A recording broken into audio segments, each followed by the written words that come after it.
qaban farka nagaa buusaa uummata kanaaf nagaa buusaa hamma dinagdeetti hamma faranjiitti illee deemuudhaaf inni kaayyoo qaba garuu waan Oromoon hin jaallanne immoo hin godhu aafu nagaa ta'a galatoomaa ani har'allee borillee iftaanillee Omooduma biraa badeen du'a.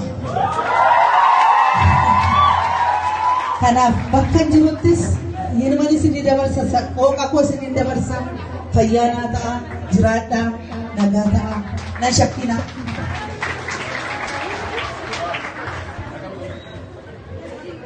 Jirtu qeerroo jirtu teerroo bittu akkaraatoon ta'eeshi. Namoonni baay'ee firiirraa gaawaa tokko argaa jirra. Anaan illee yoo shakkitan bilfeetiin shakkitu dhugaa Oromoo seenaa Oromoo dabsuurra lubbuun koo too badee otoo lubbuun keenya abamee barbaanna. Waa'ee faayidaas miti. Waraanni bilisummaa Oromoo warri bosona jiranis miti warra mootummaas miti anumaaf ilfee namootuma akkas yeroo wal arginu quuqama qabnu hamma yoomiitti callisna. Uummanni du'aa jira. Yoo xinnaatillee komaandi poostii kaasii intarneetii gadhiisenne kaanii Dr. Abiy Ahmed gaafannaan eenyu wal singashaa dura yoo leegaal taane miidiyaatti beekamne maleenne quuqa'umarraa kaaneetu ergi kun immoo dogongoradha sirrii mitettan jecha keessan irraan darbi kuni waraana hiiksisuu miti surree isaanii lakka hiikkatan hin barbaanne. Garuu yoo xinnaate uummanni inni nagamaaf gidiraa argaa. Kanumallee aknee itti himnaa yoo achi namni nu gashe waan ta'eef miidiyaa ummatti yaada keenya kana ibsanneetu kaane namoonni warri nu hubattu warri yaada kabiraatiin nu hubattan immoo yoomiyyuu mirguu qabna amma du'aatti waluma faana uummata faana malee gara eenyuyyuu miti.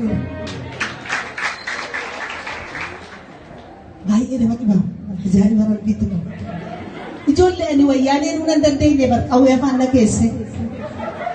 Na tuttee na caccabsitee har'an miilla sadii dhugguun deemu kaayyoo qof jedhee hittaa jedheeti narree qalee inta wannaan dhaqee gate dhaqi fidannan dhaqee dhabee dhabamichi mee haa yaallu karaanuma ta'u haruma waanuma ta'een mormiinuma agoonuu dabalee karaa namoonni tokko yaadan miti walaa hubannu qabsoon keenya ittuma fufaa yeroo dheeraa fudhataa.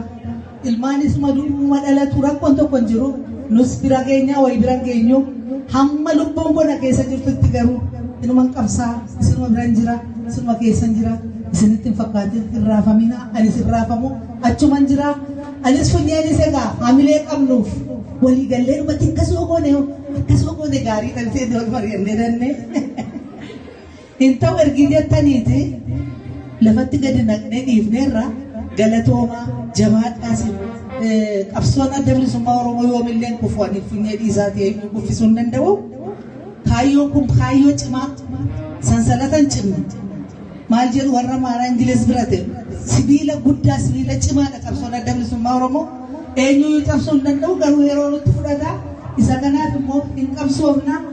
Addooyyaan immoo gaharraa fayyaa ta'a walitti nu qabdanii jiraadhaa dhugaadhumaan ijoolleen kun baay'ee tattaafataniitu addooyyee deebisanii maqattii kana iyyuu qabachuun isaanii waan guddaadha Finfinnee keessatti galatooma warri abbaan manaa dhuftanii haati manaa hafanis warri haati manaa dhufanii abbaan manaa hafanis addooyyee ajajjabeessinu biraa dhaabbannu miseensa taanee wajjin falmannu addooyyee deebifne addooyyee dhugaa saakumee fa'aa jira ani immoo saakumeen dhaabbadhamu kanaaf jajjabaadhaa